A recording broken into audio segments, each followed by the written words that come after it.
안녕하세요. 5천만 국민의 진솔한 이야기를 들어보는 시간, 열린 시사문의 박주영입니다. 저희 열린 시사문에서는 대한민국 국민이 살고 있는 곳이라면 어디든지 찾아가서 그 지역의 생생한 이슈들을 알아보려고 합니다.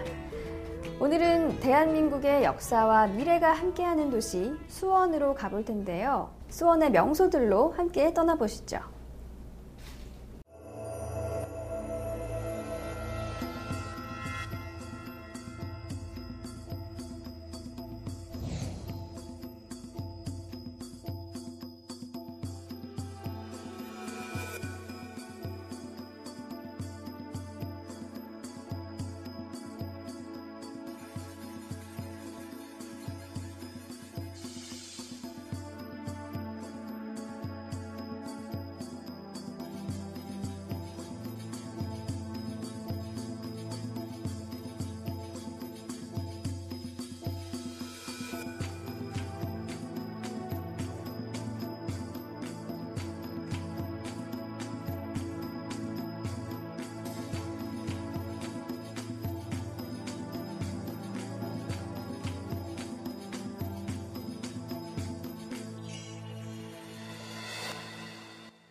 해우제. 해우제는 근심을 푸는 집이라는 뜻을 가지고 있습니다. 해우제에 들어가면 건물을 상징하는 조형물과 해우제 설립자인 미스터 토일렛 심재덕 전 시장의 흉상이 있습니다. 아름다운 화장실 문화의 선구자인 미스터 토일렛 심재덕. 지금부터 해우제 이야기를 시작하겠습니다. 이곳 해우제는 수원시 화장실 문화 전시관 해우제로 2010년 10월 30일 날 일반인들한테 개관된 화장실 박물관입니다.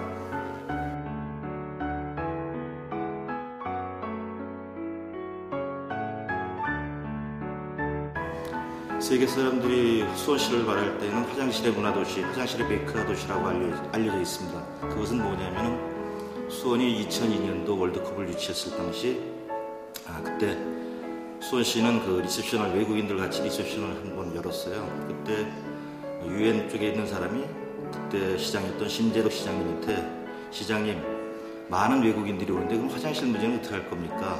그때 수원시장이었던 심재덕 시장은 한 대 얻어맞았던 기분이랍니다. 왜? 보통 사람들은 먹고 자고 입는 거는 신경을 많이 쓰면서 정작 중요한 거 우리가 하루에 한 번 이상 가야 될 배변의 장소에 대해서는 신경을 안 썼어요.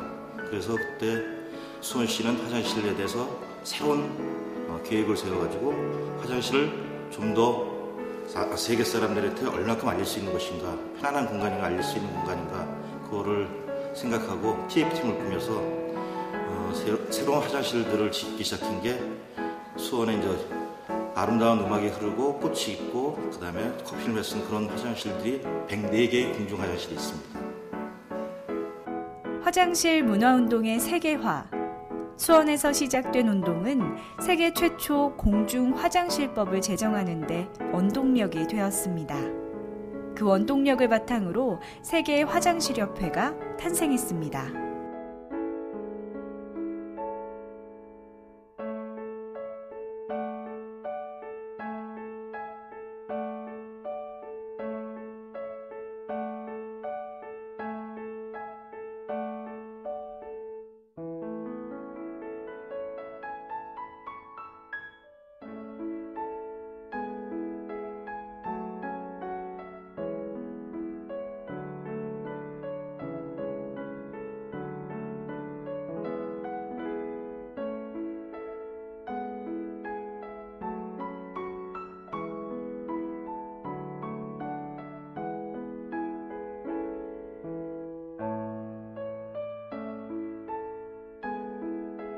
해우제가 어떤 뜻이죠?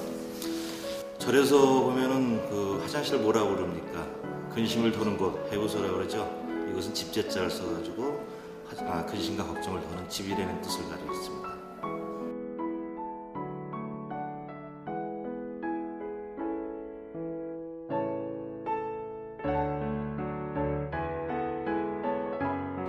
미스터 토일렛이라는 별명을 좋아했던 심재덕 전 시장.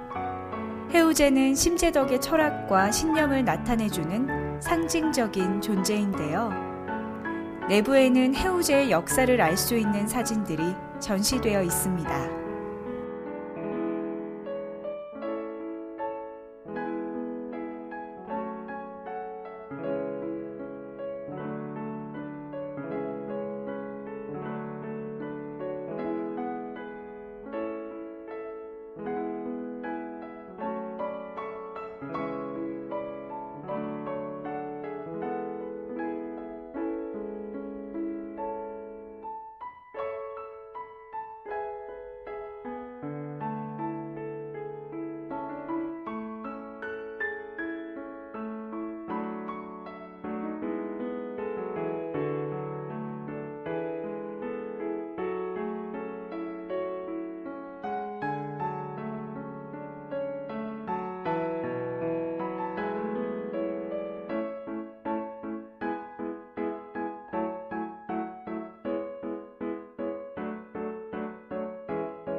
이 화장실을 주제로 박물관이 생기게 됐는지 궁금하거든요.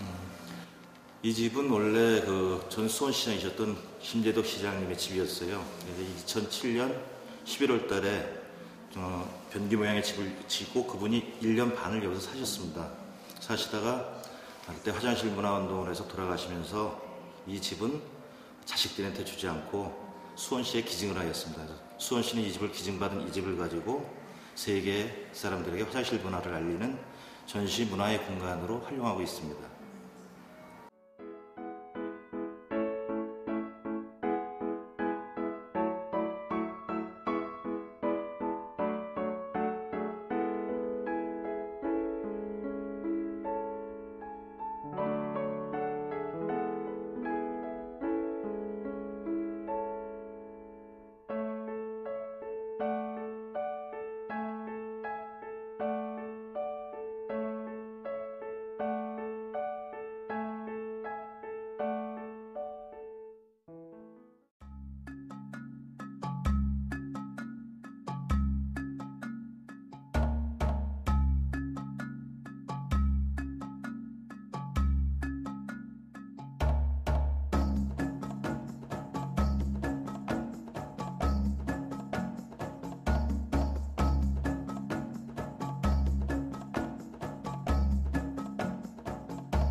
미스터 토일렛 심재덕을 추억하며 씨앗을 뿌리는 농부의 마음으로 일을 합니다. 수확은 후손들이 하게 될 것입니다. 심재덕 전 시장이 남긴 명언이 기억에 남습니다.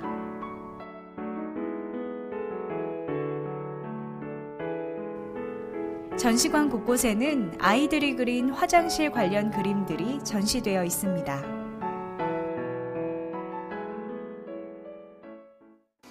지금 해우제는 그 심재덕 시장님이 기증해 주신 이 해우제 미스터 토일렛 하우스 이걸뿐만 아니라 2012년 7월 달에는 바로 이 뒤에 화장실 문화 공원이 완성되었습니다. 그리고 올 6월 달에는 바로 건너편에 화장실 문화 센터가 생깁니다.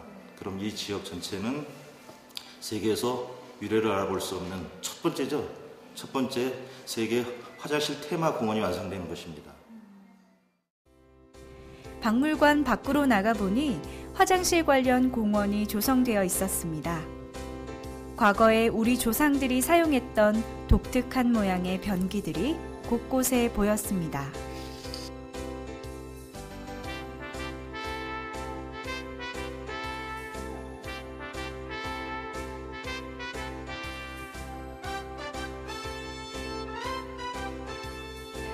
현재 사용하고 있는 것들과 비슷한 것도 있고 사용하기 불편해 보이는 것들도 있었습니다. 화장실의 모습은 정말 다양하게 변해왔음을 알 수 있었는데요.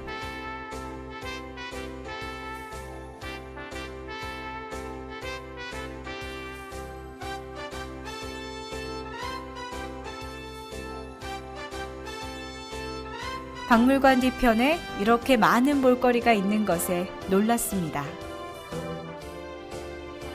박물관 해우제에서는 화장실과 관련된 재미있고 유익한 정보들을 많이 얻을 수 있었습니다. 어떠셨나요? 지금까지 보아왔던 박물관과 달리 색다른 재미를 찾으셨나요?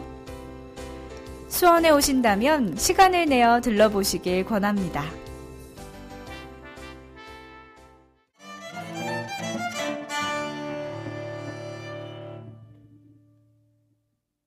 수원에서는 다양한 민속 행사도 하고 있는 걸로 알고 있어요.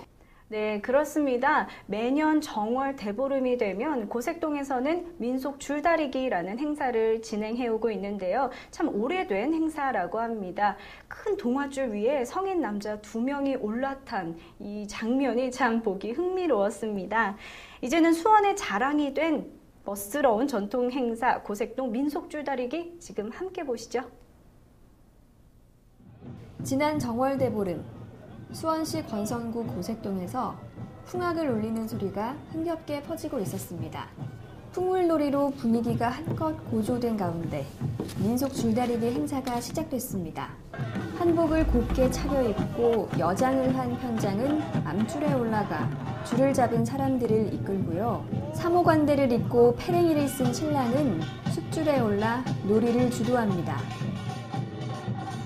줄을 잡고 있는 양편의 사람들은 편장의 지시에 따라 줄을 밀었다 밀었다 하면서 줄다리기를 합니다.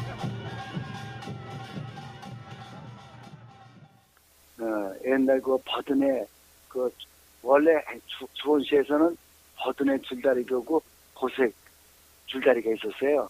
근데 이제 버든의 줄다리기를 행사할 때는 그때 우리가 가서 고색에서 가서 참가하시고 또 거기서 줄다리기 할 때는 버든에서 와서 그 행사를 했다고 저는 이렇게 들었습니다. 그리고 이제 그 비행장이 이제 들어서기 전에는 이 벌판이 한 권역 내에 있어서 이 사람들이 이제 전부 이제 한 10여 개 팀이 와서 이제 각 팀마다 이제 우리 동네에 와서 재주를 부리고 그 왜 우리 동네에서 했느냐면은 우리 동네가 원래 이 벌판의 중심지에 있어요. 벌판의 중심지에 있고 또 동네 호수가 제일 많았어요. 옛날에 보통 뭐 30%, 뭐 20%, 40%, 50%인데 우리 동네는 140에서 50% 됐었어요. 굉장히 큰 동네에 있었어요.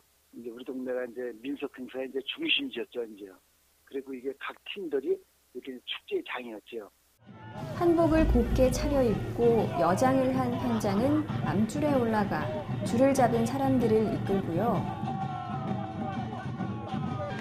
사모관대를 입고 패랭이를 쓴 신랑은 숫줄에 올라 놀이를 주도합니다.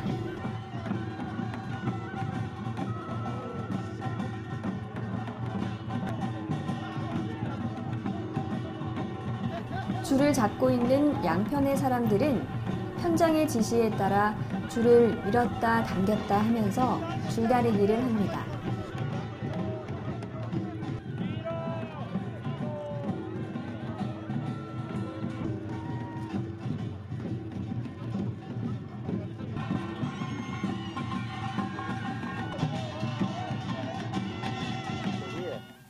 주민들이 팜프렛 뭐 이런 걸 우리가 이제 공동 협의체를 만들어 가지고 뭐 가정마다 전부 다 이거 팜프렛을 돌리고, 예? 그래가지고 이 아파트 뭐 다 돌려갔더니 동네 어른 모든 사람들이 전부 희신양락 해가지고 전부 좋아하셨던 거예요. 그래가지고 이번에 사람들도 많이 나왔던 거예요. 모든 주민들이 다 알았죠. 그러니까 전부 잘된 일이라고 전부 모두가 다 좋아가지고.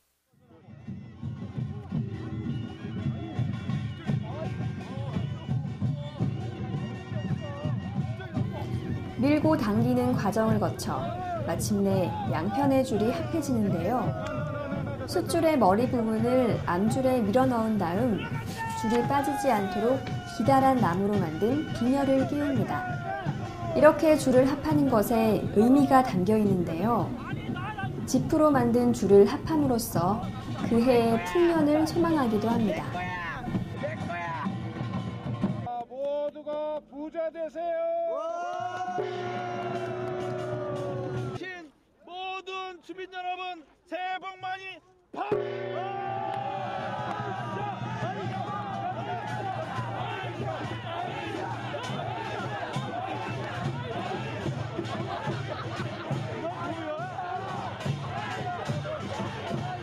줄을 단단히 고정시켰으니 이제 힘껏 당겨야겠죠? 줄다리기는 징소리에 맞추어 모두 3번 이루어지고 이 중 2번을 이긴 쪽이 승리하는 방식입니다. 지면 안 돼? 그러면 올해는 이겨야 되는 거야.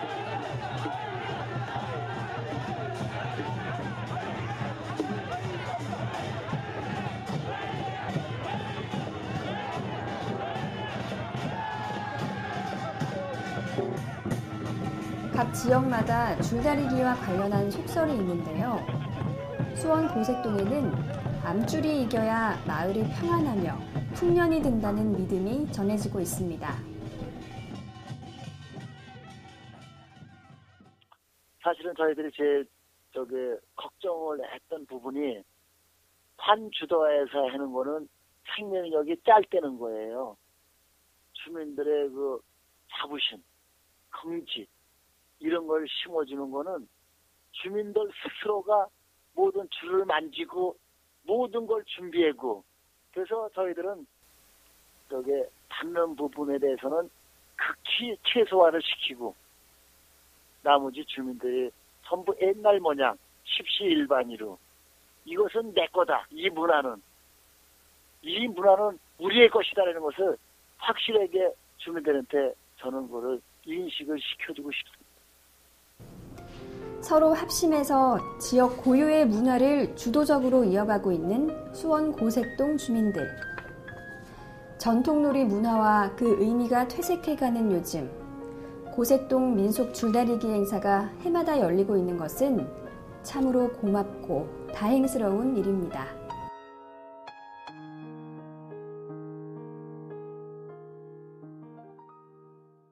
일본의 지방 마을 축제 같은 것들이 큰 규모로 이루어지고 있고 또 그걸 마을 주민들이 즐기는 걸 보면서 부럽다는 생각을 한 적이 있었습니다. 그런데 이제는 그럴 필요가 없을 것 같네요.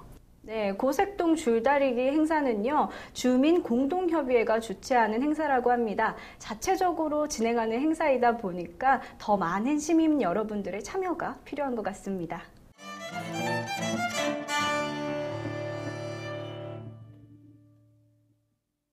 네, 수원에는 해우제를 비롯해 고색동 민속 줄다리기, 또 수원 화성도 유명하지만 먹거리도 다양합니다. 강 기자, 수원에 가서 어떤 음식을 맛보고 오셨나요? 네, 저는 통닭 그리고 순대를 맛보고 왔는데요. 줄을 서서 겨우 먹었습니다. 하지만 수원에는 순대 통닭뿐만 아니라 정말 특별한 먹거리가 또 있거든요. 무엇일까요? 화면으로 만나보시죠. 수원의 독특한 이름에 특산품이 있다고 해서 찾아가 봤습니다. 약이 되게 빗자라는 사운을 가진 이곳에서는 수원의 전통주 부리가 만들어지고 있었는데요.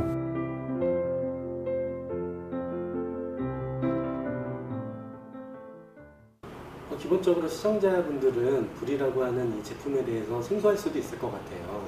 소개 좀 부탁 좀 드릴게요.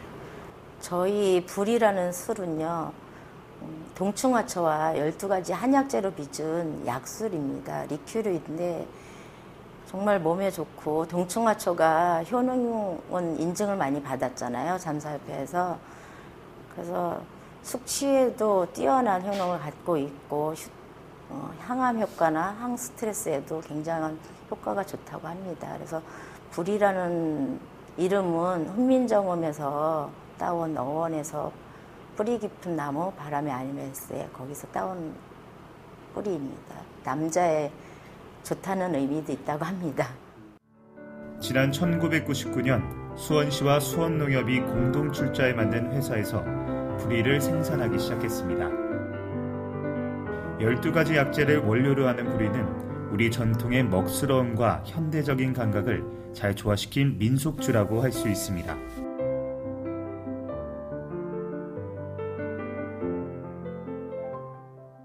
그럼 지금 현재 수원의 특산품 중에서 주류는 보면 몇 개나 되나요? 수원의 특산품은 유일하게 저희 제품 하나입니다. 수원 갈비는 특산품이 아닐까요? 네, 갈비는 특산품이 아닙니다. 어떻게 이렇게 그 주류 쪽에, 주류 사업에 뛰어들게 되셨어요? 저는 사실 전통 요리가였고요. 주류 쪽은 좋아하지도 않고 관심도 없었는데, 불이라는 제품은 워낙 좋은 거는 알고 있었고요. 일본인이 하고 있어서 제가 좋은 제품을 일본인한테 뺏기기에는 너무 안타까운 마음에서 제가 인수받았는데, 사실 받고 나서 보니까 너무 애로사항도 많고 규제가 많다 보니까 사업하기 굉장히 어려웠습니다. 여자라서 더 어려웠고요.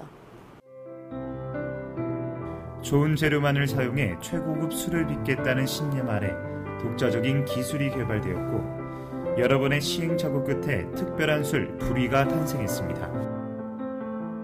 이렇게 노력한 결과 불이는 많은 사람들에게 그 맛과 가치를 인정받게 됐습니다.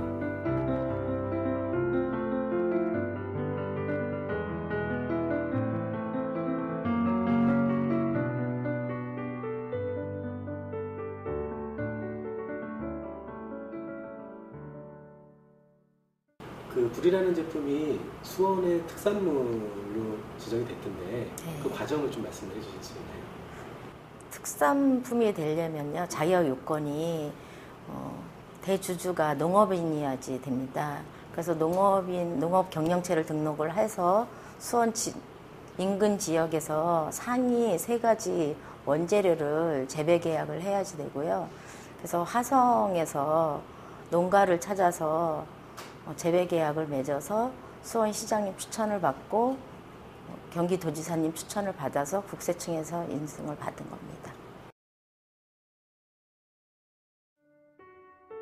우수함을 인정받은 불이에게도 시련은 있었습니다. 회사의 적자 운영으로 경영진이 수차례 바뀌며 불이의 운명도 위태해졌는데요. 이를 안타까워한 최연숙 대표가 팔을 걷어붙였습니다. 최연숙 대표는 회사 이름을 가양주조로 바꾸고 제조시설도 현대화해 이미지 개선에 박차를 가했습니다. 지금 한 몇 분 정도 있었어요? 제가 인수받고는 6명이요. 네, 처음에. 네, 이 술에 대해서 전혀 모르고 또 상식도 없었고 제조할 줄도 몰라서 그 직원들까지 다 인수를 받아 기업 승계를 하려면 인수를 받아야 되거든요. 그래서 했었는데 직원들하고 너무 많이 힘들었어요. 제가 모르니까 너무 많이 끌려다니고 좀 어려움이 많았죠. 건물이 그러면 굉장히 큰데 네. 다 비어 있는 거예요? 1층은 이제 생산 라인이고요. 2층은 제품 창고. 창고. 네.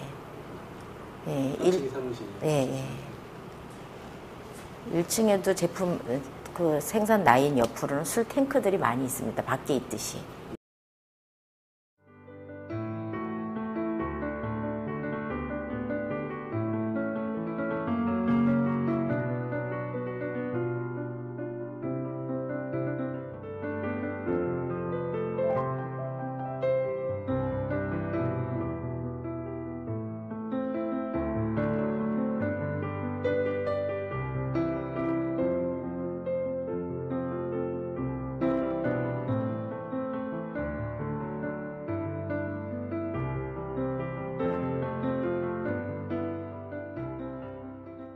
지금은 어떠세요? 지금은 뭐 열심히 저 혼자 직원하고 열심히 뛰고는 있는데 아직까지 수원 시민의 마음을 잡기에는 역부족인 것 같습니다. 그래도 특산품으로 됐기 때문에 네. 뭐 정부에서 지원도 많이 나올 것 같고요. 시에서도 지원이 많을 것 같은데 그 비용을 기본으로 해서 좀 공격적으로 마케팅을 하면 좀 나아지지 않을까요? 저는 특산품으로 인정을 받고도 아직까지 지원은 뭐 정부에서나 시에서나 하나도 받은 게 없습니다. 네, 안타깝지만 작년에 특산품이 지정이 됐음에도 불구하고 수원에 특산품이 없었기 때문에 지원 조례가 없어서 아직까지는 지원 조례가 없다는 이유로 지원을 받지 못하고 있습니다. 그러면 특산품으로 지정되고 난 후에 뭐 바뀌었던 부분은 어떤 부분인가요? 특산품이 되고 나서 바뀐 거는 없는 것 같습니다. 아직까지는 제가 특산품이 됐다, 유일한 특산품이 됐다고 플랜카드를 걸어도 옛날부터 수원 술이었는데 뭔 소리야 이렇게 하니까 별 의미가 없는 것 같습니다. 아직은 특산품이 뭔지 그런 거를 상식적으로 아는 분은 없는 것 같습니다.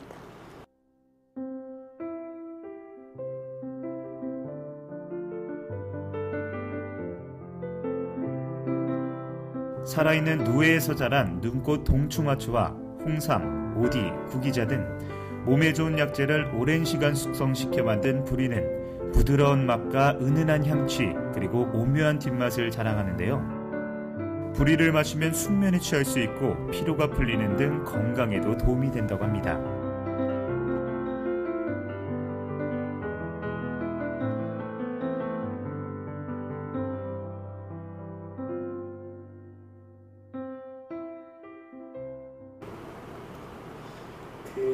앞으로 혹시 계획이 있으시면 한 말씀 드릴 수 있을까요? 저는 사실 우리나라에서 전통주가 굉장히 미약하고 아직까지 자리매김을 못하고 있는데요. 정말로 몸에 좋은 전통주 한 잔을 마시더라도 건강을 생각해서 몸에 좋은 술을 마시는 전통주가 빨리 자리매김을 했으면 좋겠습니다. 그리고 제 꿈이라면 대한민국에 가면 부리를 사가지고 와야지 돼 하는 명주로 키워나가려고 하고 있습니다.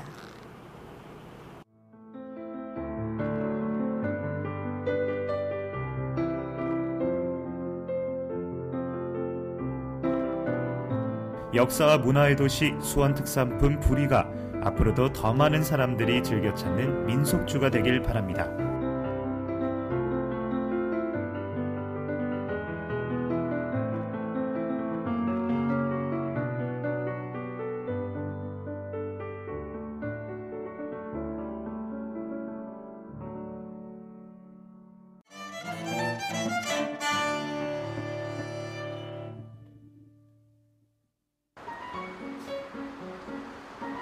수원하면 떠오르는 왕갈비. 수원시 영통구 동수원로에 유명한 갈비 전문점이 있다고 해서 찾아가 봤습니다.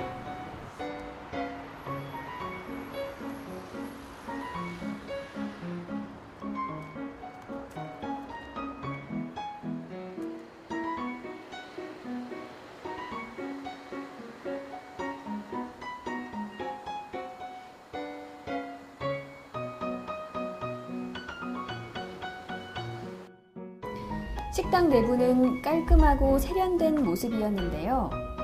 기존의 갈비집과는 다른 분위기가 인상적이었습니다. 음식들이 깔끔하고 정갈하게 나와 한층 더 입맛을 돋워주었습니다.